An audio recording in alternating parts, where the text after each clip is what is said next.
This is a bonus lesson on organizational performance in the area of team performance. And the subject matter is building teams for the best results. Now, you would be amazed as to how common a problem this is, as to many leaders don't really actually realize how to build effective teams. They have the people, they have educated people, they have qualified people, but the people are not yet a team. That automatically tells you that the fact that you've got people assigned to a task or a group that you're working with on a particular project does not mean you have a team.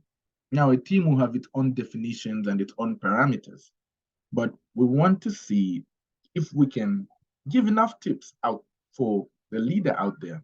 You don't have to be a corporate executive. You can be a leader in a non-governmental position, in a voluntary position, in a corporate position, or running your own business. How to build teams for the best results and for the best performance.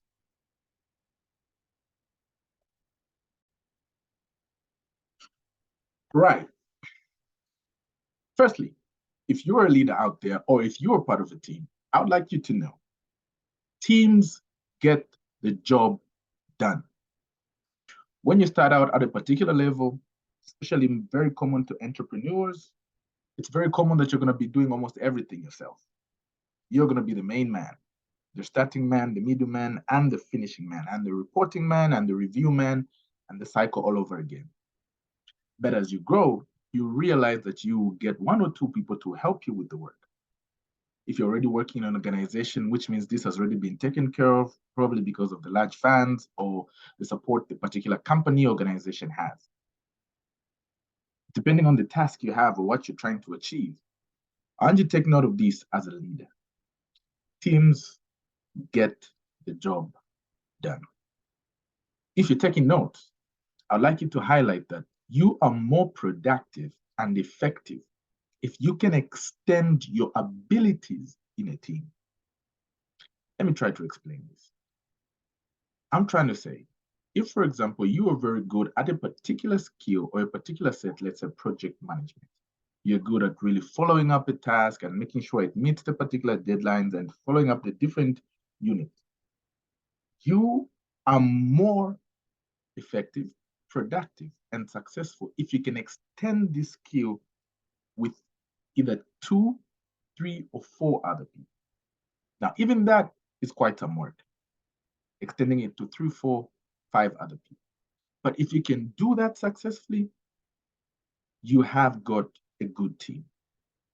If you can do that to 10, 15, well, of course, that's another level. And you can grow into that, of course.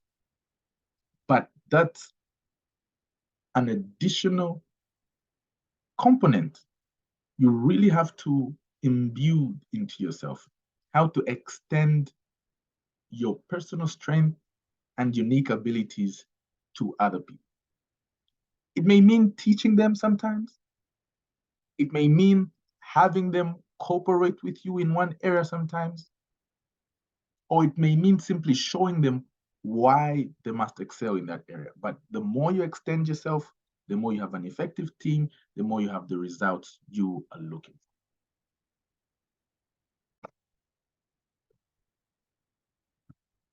If you've studied organizational management, you will remember this, that companies and organizations are built by people who have agreed to do so. In essence, or in an extended view, it's simply an agreement between certain people and organization that they will have a mutual relationship, meaning the individuals will exchange their time and skills for maybe money and maybe particular benefits in their career, and the organization will put something on the table. But firstly, there's an agreement to do so.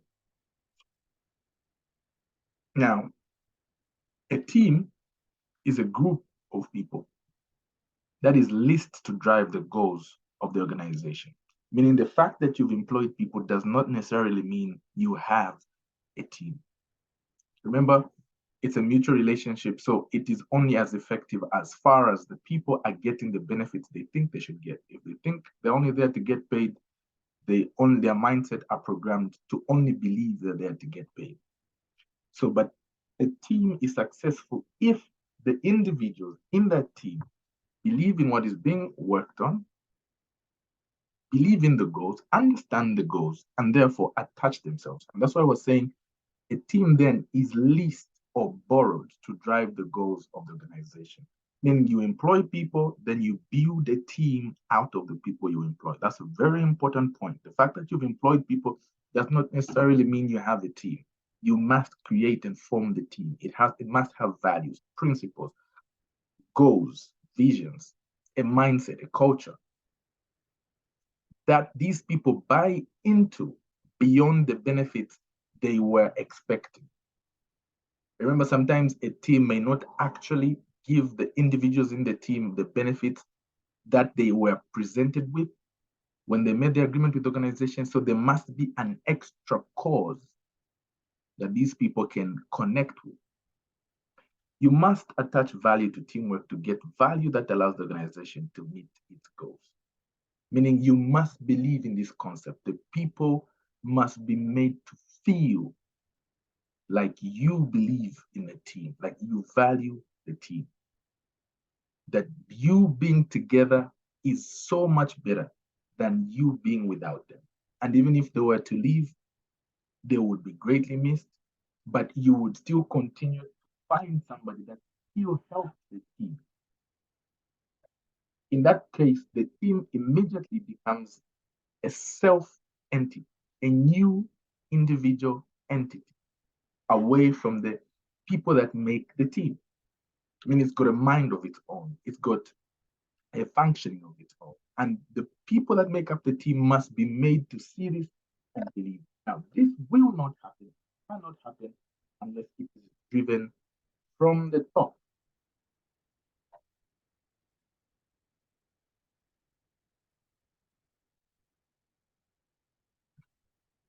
Pardon me for that. Let's talk about teams which perform. The foundation of effective teams.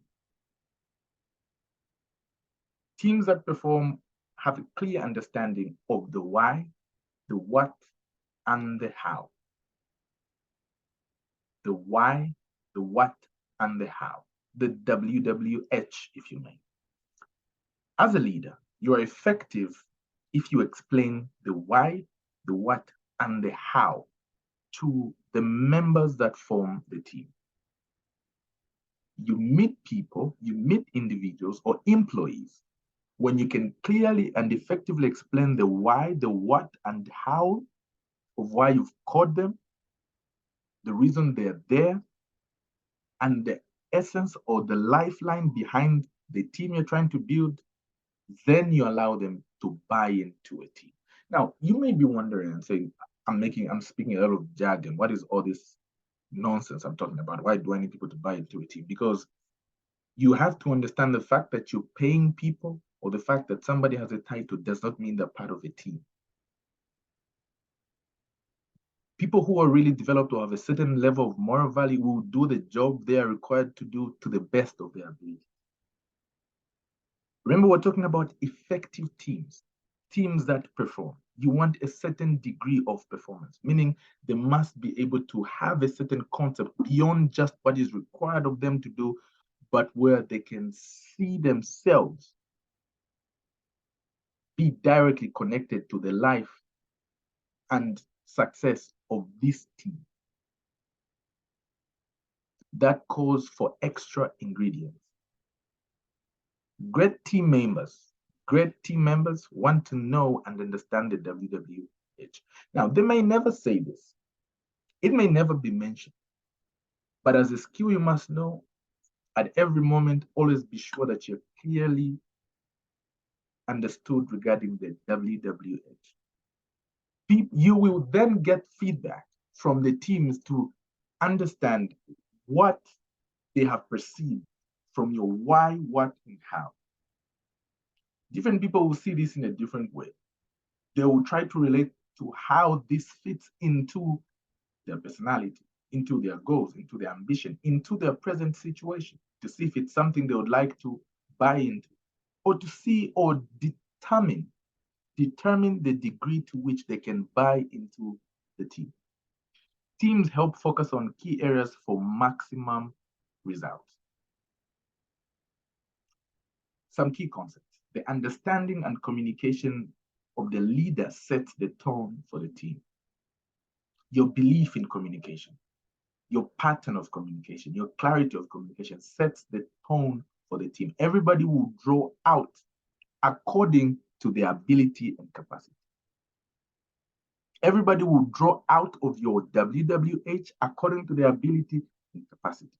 So you may have employed people with the same degree, probably the same qualification, if you will, but maybe they have a few different experiences, but they will draw out from your WWH based on their ability, on their own personal growth, development, and investment. Meaning they will only give back to you based on their own particular capacity in the team. And this is why we're saying a team has a mind of its own, because you may have somebody who has, for example, a master's degree, and somebody who only has a bachelor's degree. But maybe in terms of output, the person with a bachelor's degree may have more output when it comes to what the team is trying to do. And maybe the person with the master's degree may have more output, maybe at an individual level, or maybe at a more or in a more subordinate level. So the team helps highlight the effectiveness or the value each member will bring to the team. But it's important to know that do not treat members of the team based on the value they bring to the team. They're bringing the value based on their capacity. Keynote, as a leader, what you want to do is build more capacity in those that have determined to be in the team. Teams have an identity of their own, but are born from a source that gave them life. They have a source of their own. They have a life, a heartbeat of their own, something that drives them. And this is where the leader comes in, the goals of the organization, the values of the organization. They breathe these into a team, and the team helps the organization to then achieve their goals. Remember, a team then is alive. It can be affected. It can grow. It can be stunted. And therefore, you must understand what supports the lifeline of a team. This is a brief start to the importance of a team in organizational performance. Join us in the next video lessons talking about this subject.